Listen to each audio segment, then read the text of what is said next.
世界万行台，拢伫台湾新眼界，欢迎收看今日节目，我是赵无明阿土啊。观众朋友，你准定有看到最近防疫政策不时咧调整，即马3天加4天隔离政策已经公布，引起侪讨论。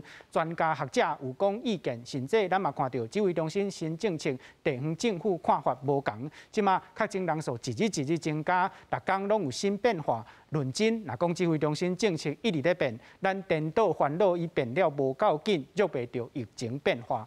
大家拢咧思考，面对确诊者愈来愈侪，安怎做较在理？咱真欢喜看到侪讨论，总是目标手路爱抓好稳在，清零无可能，过来拍算是我，拍算是你会确诊，咱怎样做会当互咱的社会走向袂堪敌的冲击？今仔日咱做伙来讨论。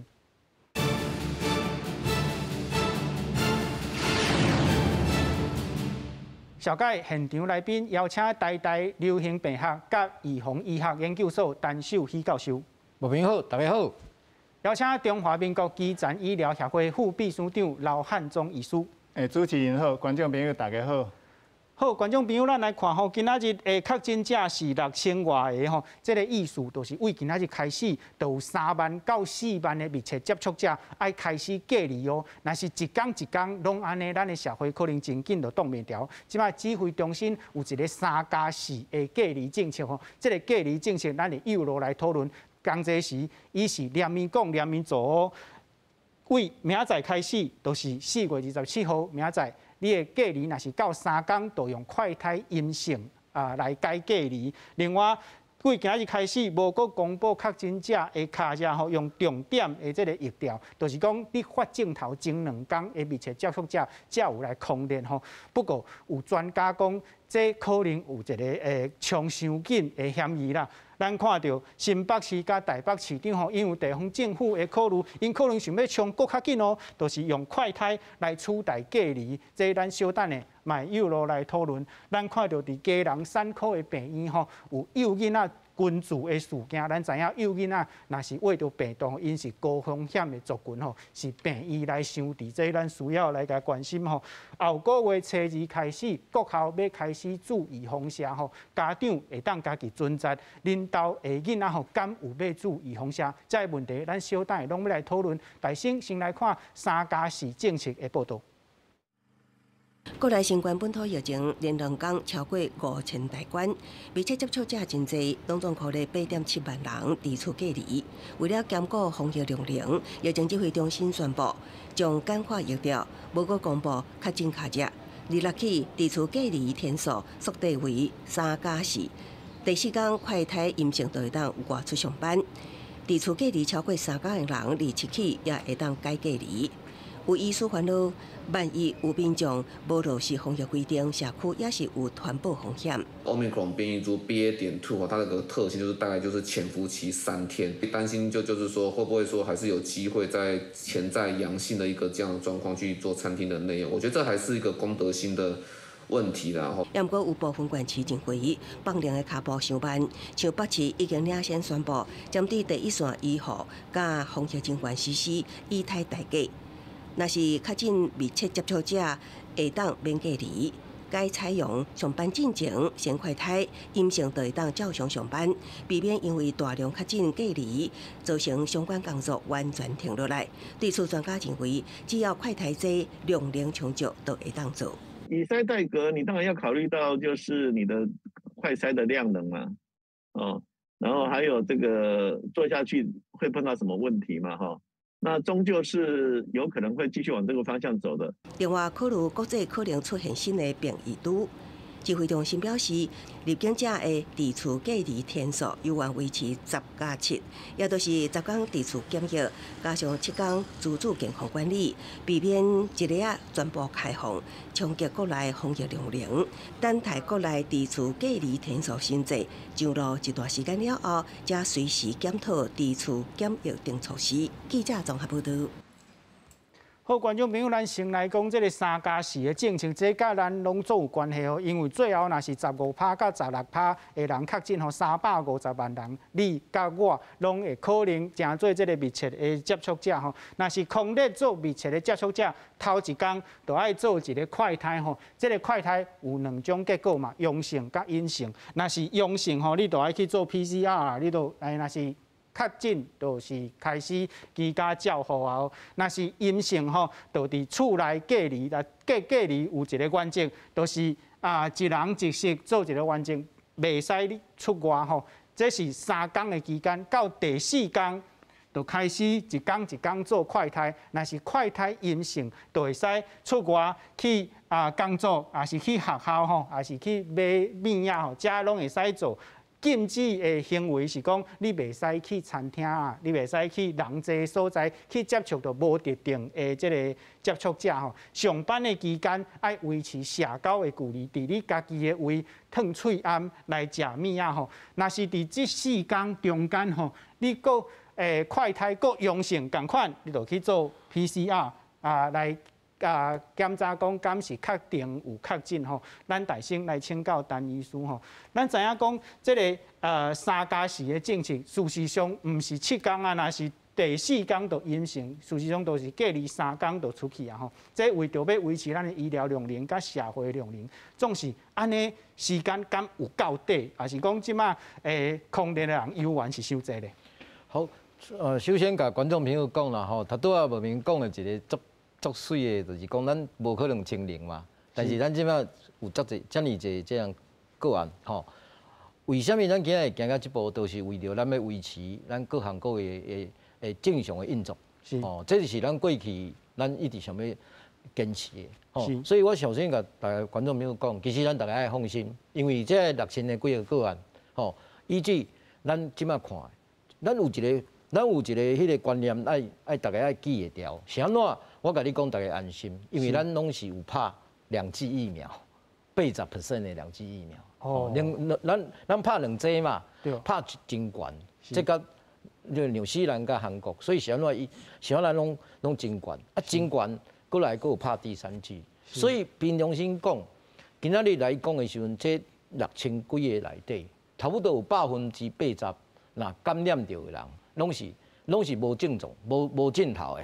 无就是足轻的，嘿，迄未变做严重的重症，所以无可能今仔日无可能的不幸的事件会发生。所以这就是今仔日咱欧米伽无共，欧米伽拍疫苗拍了3天内底病毒变足低的。哦，这就是为什么伊要改做3+4的理由。是，当然，咱有一部分的人，当然嘛是关心。这拢是毋是讲，因为咱社会拢定定要甲这变做，敢若讲正反两面的意见，其实毋是啦。伊嘛是咧关心讲，这3天的病毒降落来，是毋是有一寡人突然间佫变悬起来？我甲团众朋友报告，这种若无拍疫苗的人，较有可能。你若有风险的人，普通是袂佫悬起来。是。但是指挥中心为着大家佫要较安全，所以伫你3天了后，要变做4天的自主防疫的时阵，佫甲你测一寡快筛，就是头拄仔迄个无明讲的。为什么？因为万一清悬起来，快筛甲你验到，安尼这验到病毒量较悬的人，吼，伊就袂走去其他的所在，变做第2波、第3波，安尼咱的疫情嘛会受到控制。吼，所以伊这是等于讲双赢啦，吼，双赢。所以大家有哪些会烦恼者，烦恼的人当然感觉讲，咱照即马就好啊，就是10天安尼就好啊。吼，但是咱毋好袂记哩，咱若会当关3天，足少人，吼，足少人会变做病毒足悬的，吼。你为着遮个人，佫无症头的，你因为安尼，你关10天，咱的社会成本甲匡列的人足济啊。你甲想看觅，你若10天匡，咱若讲你头拄仔讲的350万要匡列是1750万。是，所以咱的社会无可能用这种方式来运作。哦，因为迄个运作就是中国大陆用的方法。哦，所以只安尼政府来做这个决定是足睿智、足明智的一种做法。哦，当然，这关心的人所提出的意见，咱会当参考。台北市甲新北市，因要用迄个以塞代革这种方式，吼，这是时机啦。哦，咱日语讲的时机啦，意思是讲，这是一步一步来做。哦，吼，因为你若要用以塞代革，吼，你嘛要想到一点，吼，就是讲以塞代革了，万一若是阳性，啊，无要隔离，啊，病人全部拢走去病院，对病院来讲嘛是一种挑战。是，吼，所以这是时机啦。哦，啊，所以伫欧美的国家。因行过的路，假使咱慢慢演变，伫咱的医生加吼医疗，若讲真正会当有经验了后，其实以塞代革阳性的个案，吼，你若讲筛到阳性的，是，其实囥喺厝的，也唔免搁去做 RT-PCR， 这是美国因即卖的做法。哦，啊，直接加药啊，吼，但是咱无还未行到迄步，所以毋才讲，伊这做法原来是有一个意义。其实大家人拢总去做 PCR 量能嘛是太少够，啊，所以这是时机来的过程，讲家教育较好。总讲一句啦，咱今仔日台湾，咱安尼做，咱若是会当达到讲，咱的重症，吼，咱的较严重的会当减少，啊，咱死亡减少，但是咱维持新的常态生活会当继续维持，这才是咱今仔日经济过会调，安尼咱毋才会双赢。哦，所以即马这条路其实就是咧，甲大家讲，咱来滚动式，吼，咱慢慢来改看嘛，讲咱是毋是会当甲这只病毒，吼，来共存，但是甲轻症的病毒共存，毋是讲甲病毒共存尔，甲轻症甲无症状，吼，所以三个重点，第一个拍过预防针，大部分拢无镜头；第二个，这个3+4要变做悬的病毒。你拍过预防针足少，因为大部分拢拍过。吼，第三个，咱爱互各行各业会当维持新的常态生活。吼，唔通因为安尼，吼就乱了阵脚。吼，所以我感觉这3+4的方向是对的。啊，咱慢慢搁来时机啦。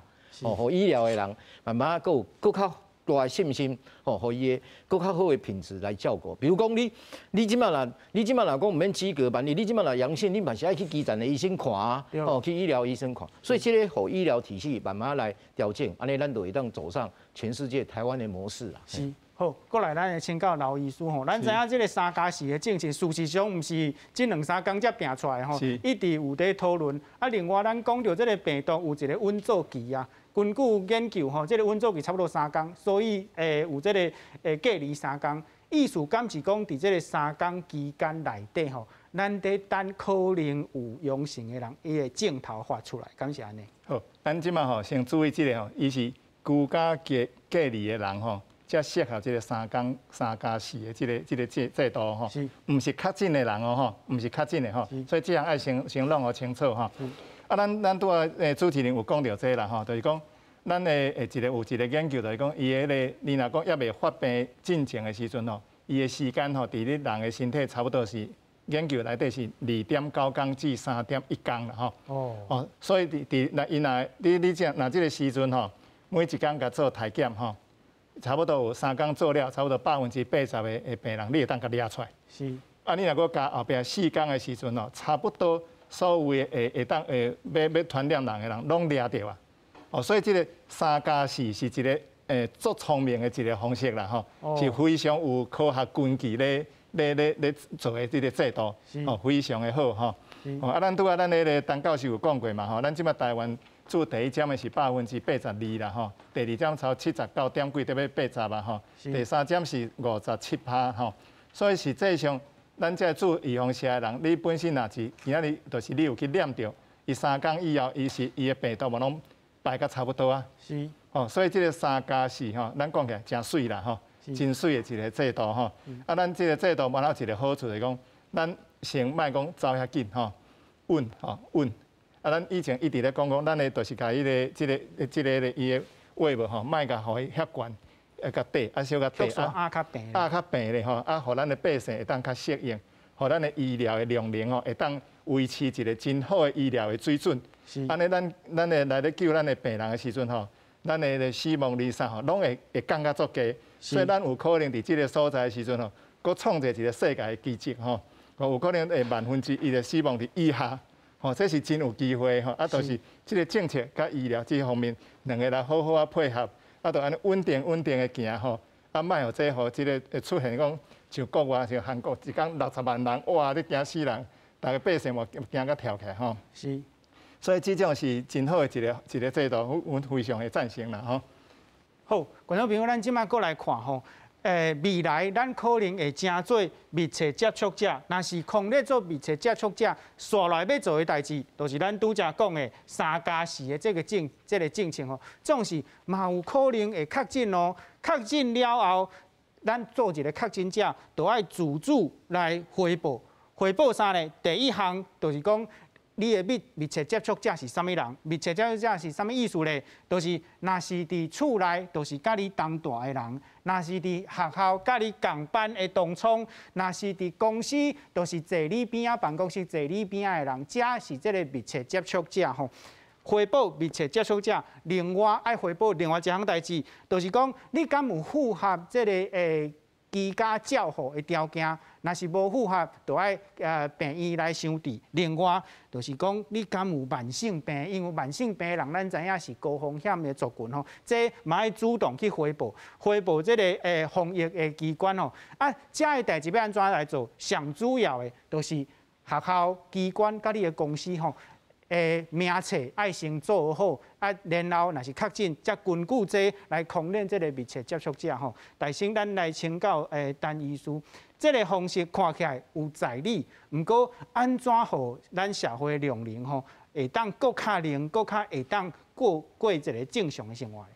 其实吼，伊即马即个你讲的就是迄序类吼，真大家真迄个密切接触的遮个人吼。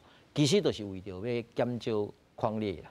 哦。因为医生拢会甲你规定讲，敢若共一个号，啊，伫共班啊，共同事。哦，啊无调以前的时阵，就是你即个所在规个公司，吼，就规个拢甲匡列。哦。安尼，伊个公司就无法度运作。这就是我标准讲的，政府伫遮已经有咧考虑啊。因为咱根据过去的经验，嘛甲观众朋友报告。就是咱定定看到讲一个确诊者，啊，伊伫餐厅食饭，啊，咱去匡列伊机，除了伊共一岛，去匡列伊种远迄几岛，是，其实做出来无啥物意义，拢阴性。哦。啊，大家就咧讲，啊，这是毋是真正阴性？其实是真正阴性，因为这我一直甲观众朋友讲一个，听众朋友讲一个足简单的，因为台湾有带喙炎，啊，佫大咧，吼。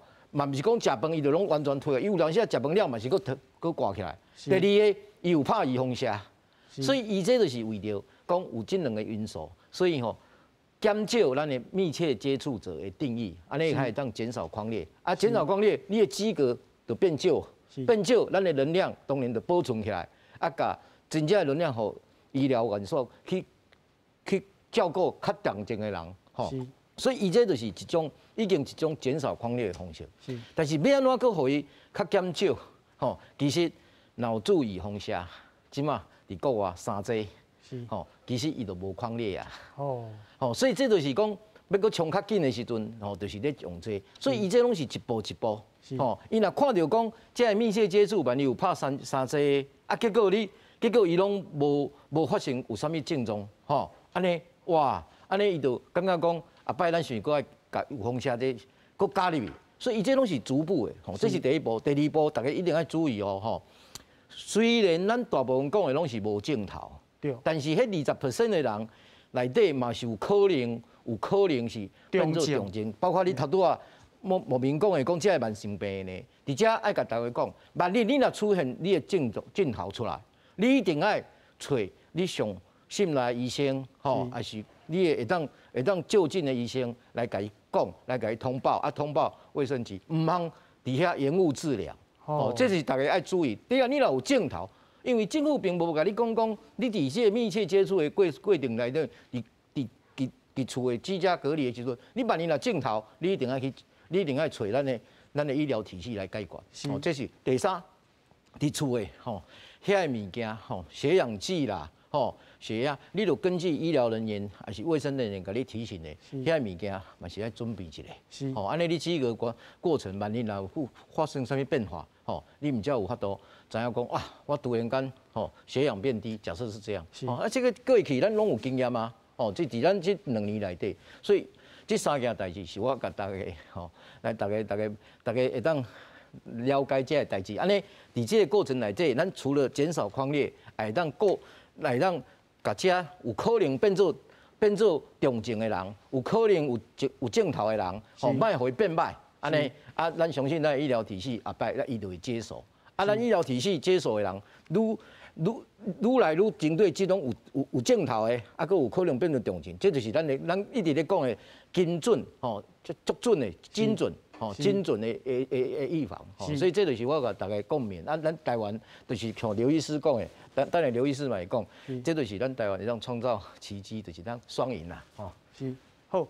观众朋友，咱即马来邀请新光病院家医科主治医师刘秉池医师。主持人好，各位观众大家好。好，所来咱就来请教刘医师吼。这个3+4的政策是居家隔离，咱知影确诊者有一个居家照护，当这是咱有一个叫做居家检疫的。这个居家检疫游园即马是10天加7天吼，这是境外入境。遮个人游园就要10天加7天，是安怎？这个居家检疫这个政策无放搁较能亲像咱的居家隔离安尼咧？因为居家检疫主要是咱是要防堵为外口境外搁进来的人。第一个就是讲，因为遮个人第一个接触的人数较少，所以伊要隔离的过程中袂影响伤侪人。就像拄则咱陈教授讲的，咱即马咧调整这个3+4的部分，主要是莫影响到伤侪。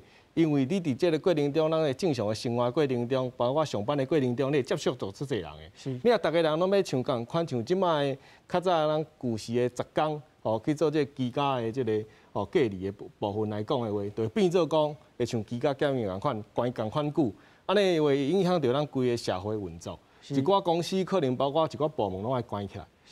包括像你即摆来讲的，咱啥境外会当要讲10天加7天，主要是避免个因为境外这边来。干扰咱这边社会内底，即马已经人数咧增加的，才咱本土的这个确诊人数，莫互疫情更较严重。莫更较严重，第二个就是拄则陈教授咧讲着讲，咱即马咧隔离的过程中用3天这个部分，主要是会当减减遮咱个隔离的过程中影响到咱社会运作以外，第二个我感觉上重要的是，你会当避免互遮卫生局遮行政人员，伊遮去做遮个去疫调的过程中。爱付出的心力佮时间，当然即摆有人咧讲，无良你即个已经隔离的通知单寄到伊手头，早就已经过3+4，迄头前迄3天啊。问题是对阮来讲的话，总是你会当互伊的行政的即个手续会当减足侪条的。你只要行政的手续减足侪条的，伫后壁即段咱的病院的部分，就会当避免因为遮个人。有当时咱要通报，包括讲病人已经病真好啊，咱要下转落去下骹，包括去检疫所，也是讲转去厝里照护的过程中，这卫生局根本人员无通去处理这下转的病人。你变做讲这人，他只要搁继续转伫放伫这个病院内底，病院即马搁一直有新的病人，怎带袂入来？这需要一定爱密切照顾的，也是讲这有可能重症搁中症的人，这都爱处理。所以伊甲这足大的部分呢，责任。或者的确诊者的自主汇报，这自主汇报莫看这个部分咱较早咧讲，这个自主健康的这个管理，其实自主的健康管理应该是用伫即马开始落实落去。安怎讲？较早其实是会当讲，讲是健康的自主管理尔。什么讲？叫你去注意风险，叫你挂喙安，叫你讲做好这个社交距离，这是讲自主尔，你家己去做的。即马去做自主的健康管理，这健康管理是你来管理哦。除了管理家己以外，你爱伫这社会、这防疫网内底，你也嘛爱占一份足大责任。所以这足大责任是包括哪？你家己爱去通报，家己爱甲你讲，你这2-3天内底接触什么人，你家己爱去甲伊讲出来。你安尼过程中，就会互卫生局这行政人员去减掉足侪条行政的这个程序，就变做讲，咱会当甲足大的心力控制这个医疗的部分，佮包括讲，咱即马会当佮啥部分上会当佮做较完整。刘医师讲到这个基层的这个力量吼，咱知影未来确诊者若是愈来愈侪时阵，这个确诊者无可能搁用大病院，也是讲指挥中心来换吼。咱来请教刘医师，未来确诊者愈来愈侪，要负起这个医疗责任的，都是基层医疗的医生吼。咱对咱台湾来讲吼，咱的医疗的品质，基层来讲是安怎的？咱先讲吼。全民防疫啦吼，人人有责啦吼。是。所以每一个人拢伫即个防疫的即个角内底拢有扮演一个真好重要的角色伫咧。所以每一个人拢爱伫即个所在，大家拢出一寡力吼。哦啊，咱即马来讲迄个咱即马因为吼，伫国台北市吼，我前几工啊吼，迄个看到伊的报告内底讲，即马台检的吼，迄个阳性的都差不多5至5.3啦吼。哦，差不多5至5.3。所以安尼甲一算的时阵吼，台北市差不多125000人，实际上是有可能有感染的啦吼。啊，你若用国外15%至20%的即个迄个感染的人数的时阵吼，实际上台北市可能有50万人会感染吼。对，50万人。啊，50万人，你搁加一个，这是感染的哦，确诊的哦。啊，你搁加一寡迄个框列的吼，这加入来时，这人数实际上真惊人啦吼。啊，你若讲搁继续用原来10天的即个方式来处理的时阵吼，迄咱实际上咱即摆一天台北市17000人迄个框列咧隔离的时阵吼，咱的台北市的工作人员已经是3更半暝还搁咧上班啊啦吼。所以你搁安尼搁落去的时阵吼，所以你一定要改做即个我讲3+4实在是足水的一个政策啦吼。啊，你若讲搁走较紧，实际上有走较紧的问题伫咧啦吼。咱即摆我感觉用稳即个方式来处理，这是一个上好的方式。是。啊，你讲咱的基站吼，即摆咱的基站和20年前的基站是无共款啦吼，完全无共款的吼。即摆咱基站的医生吼，主要来吼，伫迄个医学中心吼，有做完整的一个训练的医生吼，啊出来吼。第二吼，实际上有做者是老教授吼，啊做者第三就是讲，像阮这以前阮伫病院的时候，实际上阮即摆学生，抑搁伫病院咧做主治医师，是病院的迄个内底上厉害的医生。啊，实际上阮是伊的老师，所以像即摆迄个伫基站的医生内底规个素质吼。非常的好吼，非常的好，做者拢是专科医师，也是讲一寡老教授摕落来吼。哦，所以实际上会当完全来信任这迄个基层的医师。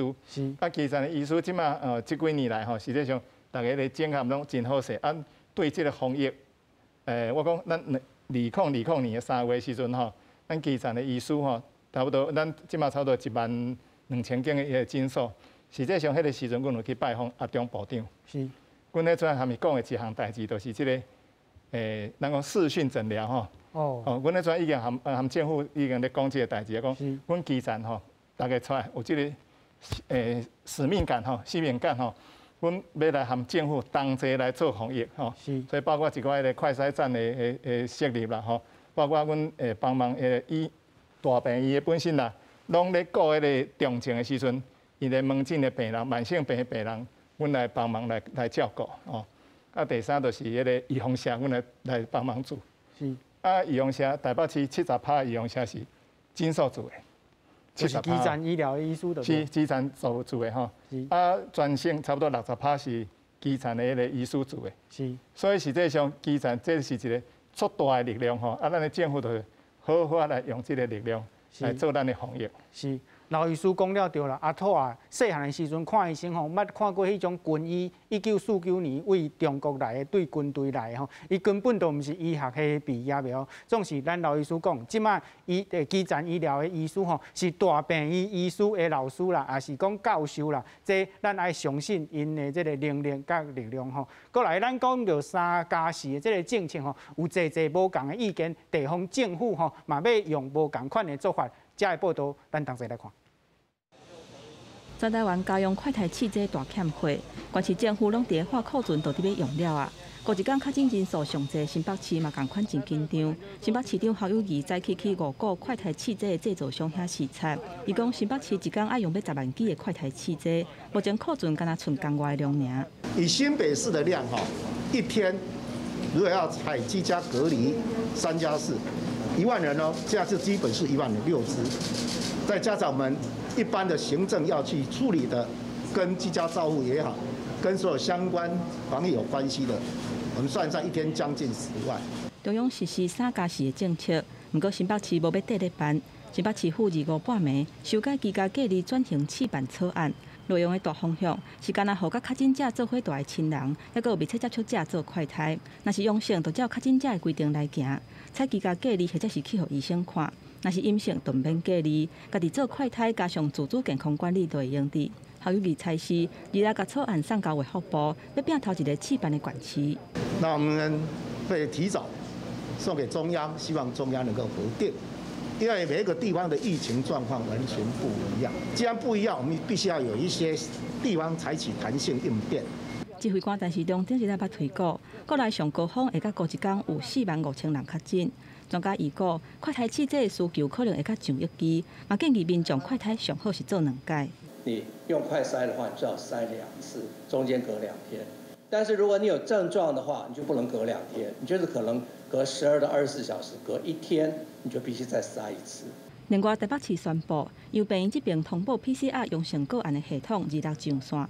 确诊者收到简讯了后，再搁家己上网写预调相关的资料、隔离的地点、甲接触者等等，希望确诊者自主通报、自主管理，地方政府才会当保持一定的公卫甲医疗量能，减轻负担。记者综合报道。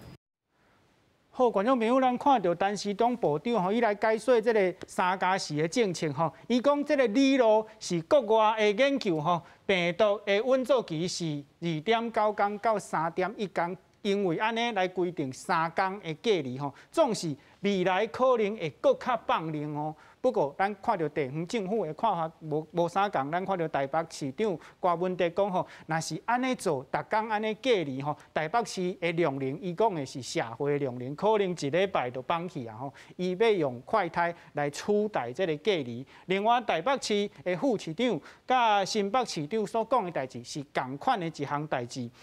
就是讲行政作业的流程啦，就是你爱寄迄个隔离通知嘛，还是讲你寄到位人已经该隔离啊，这嘛是这个社会的量能的问题吼。咱来请教刘医师吼，咱这所反映的问题，事实上是一个医疗量能、甲社会量能以及作业的人员因这个。工作的负担、遮的问题吼，若是真正用快筛来取代隔离，会较简单，可能定数会嘛较利便啦。总是若是安尼做，即摆敢是这个时机，若毋是，啥物时间才是好的时机咧？即摆要完全用快筛来代替隔离吼，我相信即摆这3+4是一个过渡期啦。意思就是讲，这3+4毋是一个永远后壁咱拢继续一定3+4。就像陈教授拄仔讲的，后壁佫有一寡的测试会做出来，包括讲你是毋是有做过预防射，吼，包括讲你即摆告诉咱的快筛的这个量啊，拢有够啊，吼。家己当来做这个居家的快筛的量拢有够啊。你较来个完全用快筛来代替隔离，安尼可能是一个较会当去实行的方式啦，吼。啊，即摆第2个来讲，就是讲，咱咧看讲，你互感染了，甲你镜头出来，大部分是2天到3天，哦，所以有的这专家讲，这有的你已经甲医调到啊，是讲已经甲知影啊，已经搞不好已经过3天啊，吼，你即摆我隔离3天有啥物意思吼？其实嘛是一定有伊讲话的意思伫咧啦，吼。你即摆甲伊放出去，伊明明都已经感染嘛，伊也讲快筛的量无够。即摆你互伊出去，这3天有可能就是变做这传播期啊，伊就传染出去啊吼。所以一般来讲，当然咱会希望讲，快筛来代替隔离，这执行一定第一个你快筛量要有够，第2个就是讲，大家人爱习惯，爱有去做这件代志。吼，上惊就是讲，咱关系对，咱也拢无，咱个定伫遐，结果伊无逐工去甲你做快筛，结果有效，伊变做逐工甲你拍拍照，你嘛无效。所以当即摆是已经咧试讲，即咱人民的即个道德感啦，吼，佮包括讲咱逐个人民咧做即个防疫过程中，是毋是会当去落实？咱希望伊去做的。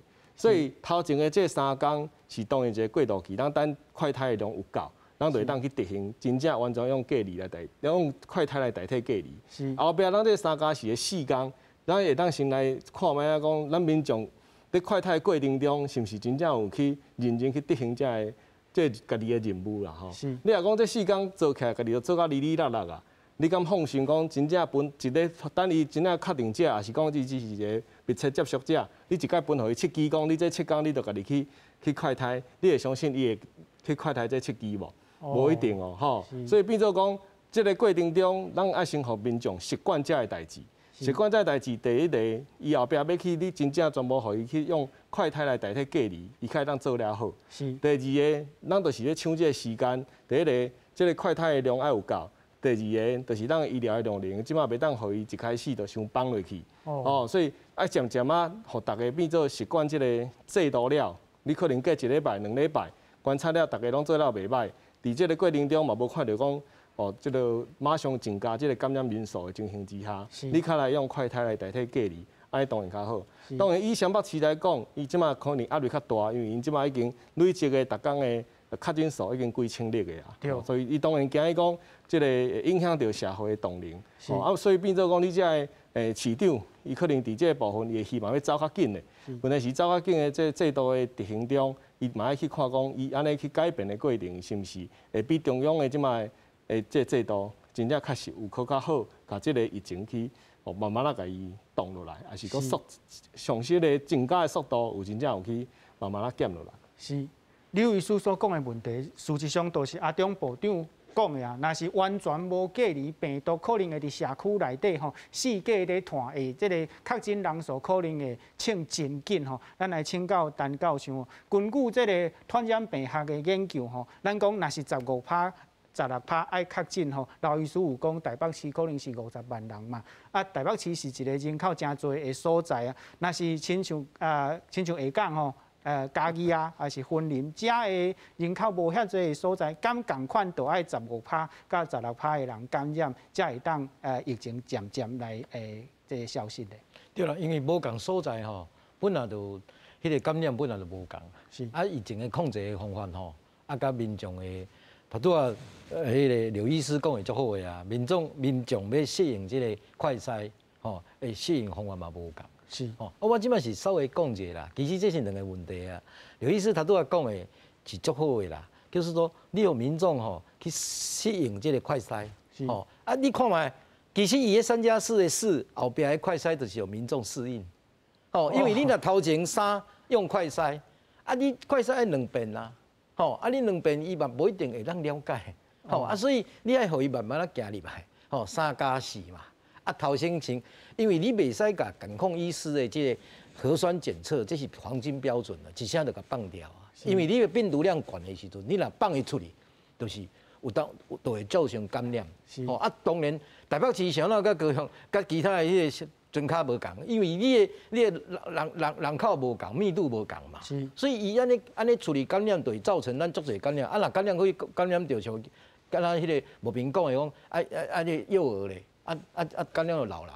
哦，所以伊这个快筛3+4是有一个意义，互你先适应，适应了你也摆知影快筛，你就知。吼，啊，第二个问题我是感觉上重点啦，3+4是互你适应讲。因为咱过去拢是用规定去甲民众管啦，但是你即摆要甲这吼变做咱台湾话讲的讲吃软吃硬，吼，就软性嘛。你软性就是要伊自动自发啊，所以你要解决伊上重要的问题就，你这行政成本伤悬啦，就是讲你安尼吼，一定爱添足侪资料，爱敲电话甲你录，啊电话若留唔着搁敲，啊一个嘛爱敲电话。啊，所以你即摆时间缩短，伊就台北市即种就大量新北市做袂起嘛，所以你要善加利用载具，啊，甲什么？甲拄啊刘医师讲的对，就是爱利用咱即摆的视讯。我嘛甲听众朋友讲，其实有当时啊，你嘛无一定去看诊，你敲一个电话，甲你的医生讲啊，我有啥物问题，看一个，咱即摆嘛有视讯，所以咱来用载具的方式来简化所有的程序，卖讲拢用这个行政安尼填表。还是搁电子啊，搁有迄个电子围篱遮，伊的意思是安尼啦。所以其实这个问题伫行政的一部分是会当解决的，嘛是咱一个机会，就是咱互民众适应，互咱的行政成本嘛降低。安尼咱毋则达到讲，头拄啊刘医师讲的讲3+4啊摆，咱若适应了，咱就用快筛来取代，啊做2遍，民众适应啦，吼，安尼伊嘛知影讲啊快筛阳性就伫厝的，啊就卖出来。是，但是你即摆后壁。这你若即摆随马上甲放掉，民众嘛毋知，就是快筛一个阴性了后，伊就走出去，结果阴性伫病毒量上悬的时候验无出来，哇，伊就传出去啊。是，吼，所以这个物件吼，必须要一个滚动式的修正吼，安尼才是对的啦，吼。啊，但是我感觉两边拢好意啦，因为伊的意思是讲我量上大我无法度嘛，但是我的意思是讲，这就是上天咧甲咱讲咱台湾这个过去的隔离甲这个解隔离这个程序拢爱简化啦。哦，啊，如何利用载具来简化，是会做会到的嘛？你看即摆你去看诊，足侪诊所，你登录系统入去去看，伊也免阁像过去爱填足侪资料啊。哦，所以这咱就爱甲自动化啊，利用视讯来解决这个问题，互伊简化，2点钟久会当做的代志，唔免花20天来做啦。是。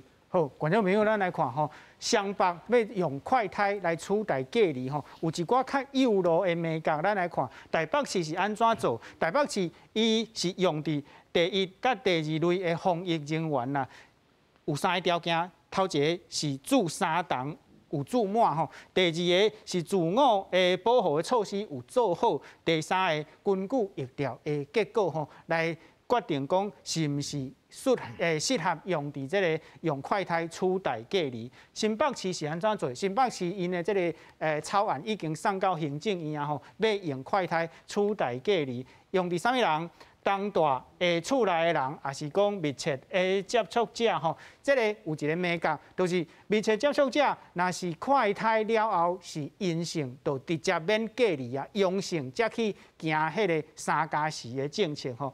伊安尼做，要减少隔离的人数，维持社会的量能，当这时嘛是咧顾医疗的量能吼。咱来请教老医师，安怎安尼做吼？敢是有在理，还是讲这款考虑吼，会有啥物风险？咱需要较注意的。是，我想台北市啊，甲迄个新北市，大家拢真认真啦吼，真拍拼吼。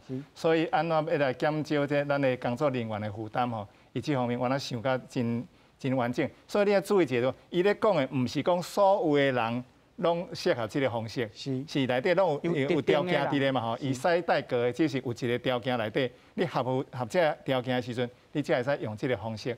所以咱咧讲，伊毋是讲无道理啦吼。啊，但是就是讲，咱拄有咧强调讲吼，咱即摆用稳吼来代替这个迄个，因为你第筛检的时阵吼，咱拄刘医师有讲过吼，筛检的这个。你个物件吼，你也有够。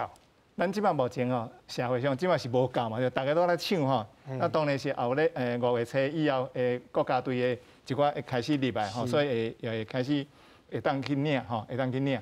啊，所以这第一个这个量要有够。啊，咱拄有咧，咱主持人有讲到一个讲社会量能甲医疗量能吼。那这两项来讲的时阵吼，咱第一优先也是要顾这个。医疗的量能吼，你医疗量能若顾好的时候，你才袂放盘。吼，啊，你社会量能的时候吼，足侪人真辛苦无毋对，但是咱会当搁用搁较侪的人来斗相共来做这。啊，但是你医疗的量能，你无法度第一时间你就去增加你医疗量能，迄无啥可能吼。所以上重要、上优先的，就是要甲这医疗量能顾好。你这个顾会好的时阵，咱就袂去行香港的路。香港就是这个所在顾了无好势，所以因才甲一寡轻症去撒去病院内底，结果甲病院钱间拢变去。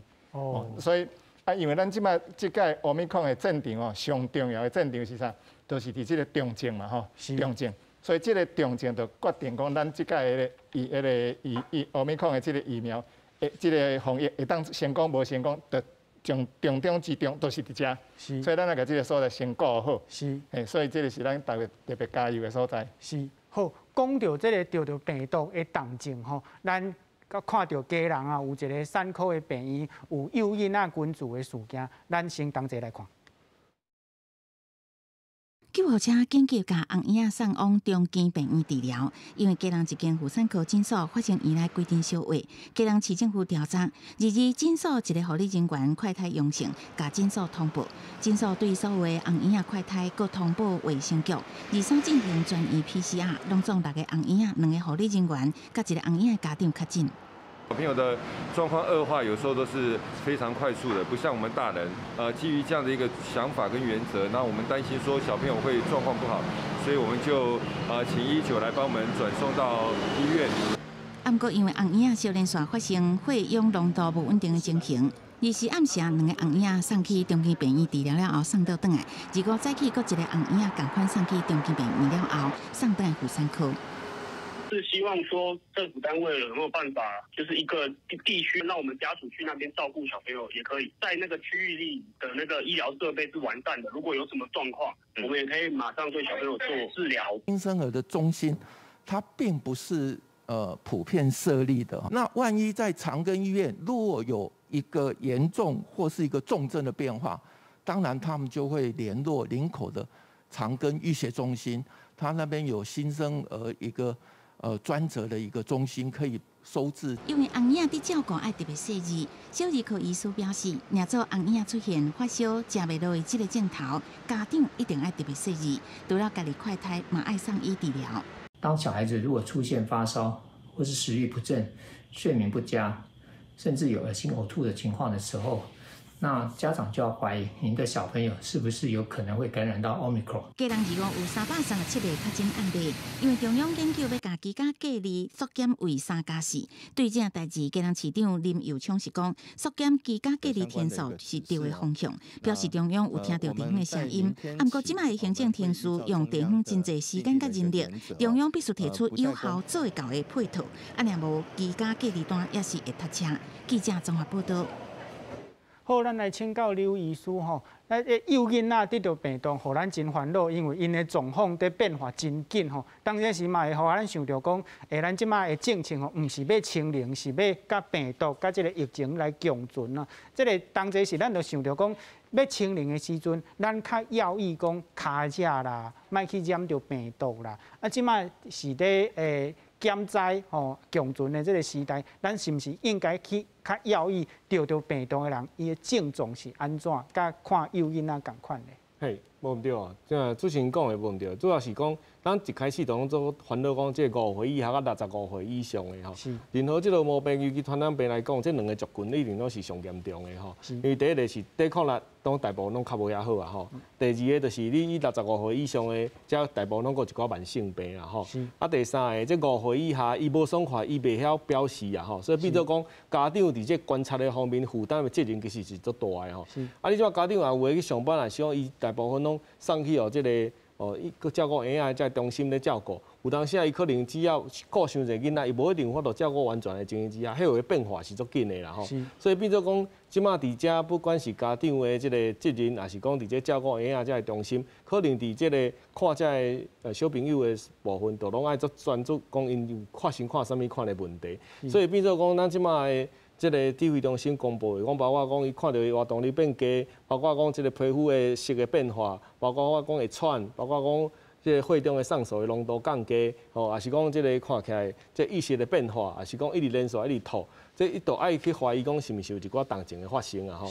当然无一定代表讲伊一定是奥密克戎的感染，无一定是病毒即个新冠病毒的感染，不过代表即个小朋友一定是一个较严重的状况，哦，这就一定爱送去病院做一个确诊啦吼。假使讲即个小朋友已经是确定是确诊的部分，当然咱中央即马已经有一寡指示出来，包括以你的年岁，包括你即马有看你慢性病，有诶爱送去病院去密切追踪的，即个就按照即个分类去行，其实就会使啦吼。当然最重要的是讲，你咧观察这囡仔时阵，你会当家己小可放宽这个规则吼，像有诶讲，伊看到囡仔即个敢若叫无啥会醒，伊想讲搁要观察半年钟，这个时阵你就莫观察啦，好紧送病院啊吼，就莫讲这个时阵你搁伫遐咧观察，讲等半年钟，搁等1点钟，有可能搁等落去，伊就规个就无喘气啊吼。所以这部分就是爱甲家长讲一寡物件，你也看到讲，你无得去判断讲这个到底是毋是真正有问题。讲较歹听咧，伫即个5岁以下的小朋友，你就家己甲即个标准小可放宽一点嘛。我相信医疗人员袂因为安尼去甲你骂讲，甲你克制讲啊，你若这无啥物严重，你就送来。吼，一般来讲，伊会观察讲，这个小朋友是毋真正有需要带院的需求，较甲你收治。所以这个部分你就交互医疗人员去判断就会使啊。好。观众朋友，咱来讲到这个3+4的政策吼，有人讲冲伤紧，有人讲爱冲搁较紧吼。外国的经验，咱即马来看吼，咱大先来看香港，香港是安怎做？香港即马延续这个挂喙安的规定吼，你去遐观光吼，需要注2重的预防针。另外，就是纽西兰哦，纽西兰即马是鼓励讲使用快筛啦，强制注预防车来，互大家免疫力啊、保护力来提悬吼。3月11号开始吼，确诊也是讲接触者隔离7天。南韩做了是搁较积极吼，5月底开始吼，确诊唔免隔离哦。采检若是阳性嘛，会当免隔离，总是伊有一个条件。咱知影南韩的预防针资料真好吼。咱来看一个曲线吼，草仔色的是香港，红色是南韩，红色是纽西兰，这个柑仔色的是台湾吼。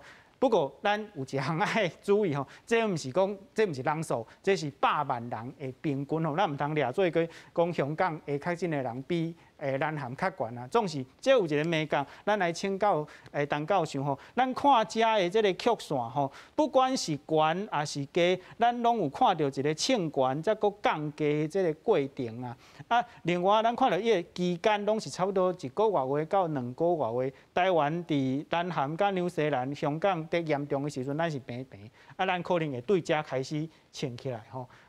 咱敢会当去按算讲，台湾未来嘛需要差不多2个月的时间去到一个紧绷的时期咧。是，我想这就是咱伫遐讲的讲，咱虽然拢平，但是咱来学，咱来到韩国，学纽西兰，伊咧降低的时阵的经验，唔通行过伊的高峰。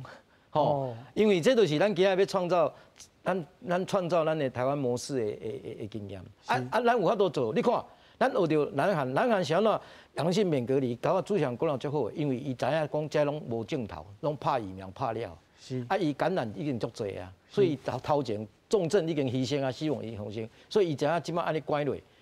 一定会影响到社会正常运作。所以咱有学到南韩，毋是无学到。毋过咱爱学到伊降低的所在。有些人你看，咱有学到伊的快筛，以及你看伊足侪拢强制打第3剂。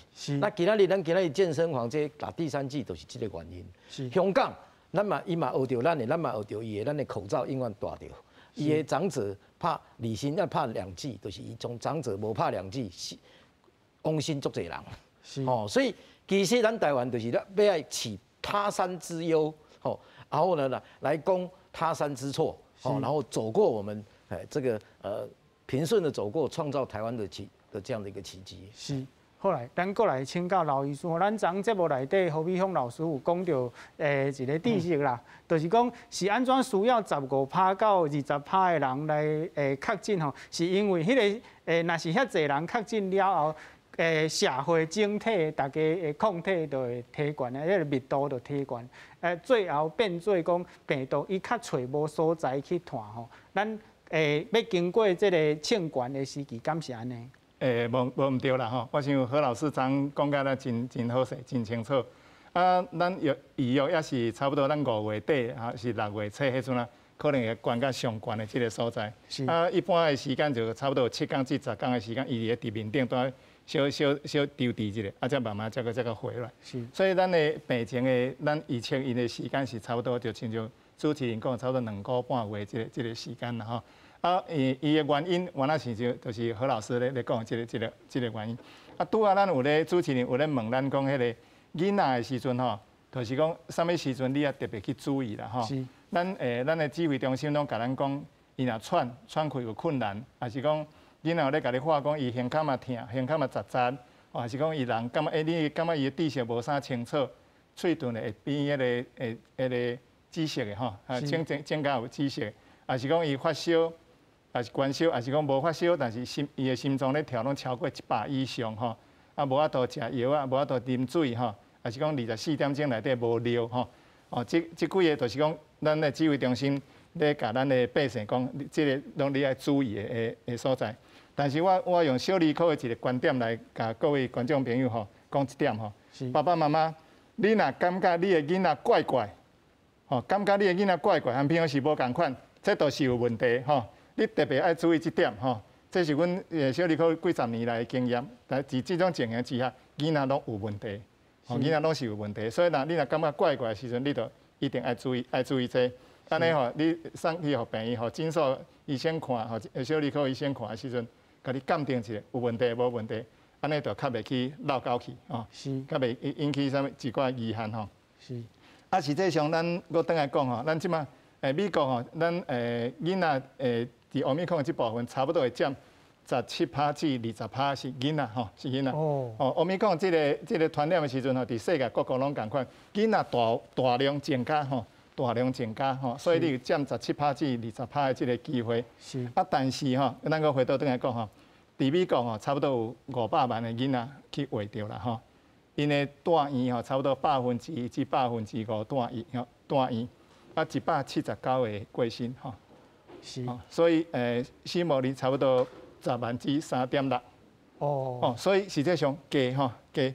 啊，咱讲日本吼，日本10岁以下囡仔吼，有91万人去活着吼，啊有4个过身吼。哦，所以实际上我想家长吼，本身咱即摆慢慢咧开放的时阵。咱就是好好啊，甲囡仔顾好，啊，就亲像一寡讲我喙炎啦，莫出去公共场所啦，吼，莫出去外口食饭，莫人济所在莫去。咱这较顾好以外吼，咱实际上会使较安心啦吼，因为实际上世界已经行伫头前，互咱看吼，是无遐济真济病人，但是伊会引起大问题的机会无济啦，是无济，所以大家放心吼。是。多谢现场3位来宾，咱台湾新港界，明仔载再会。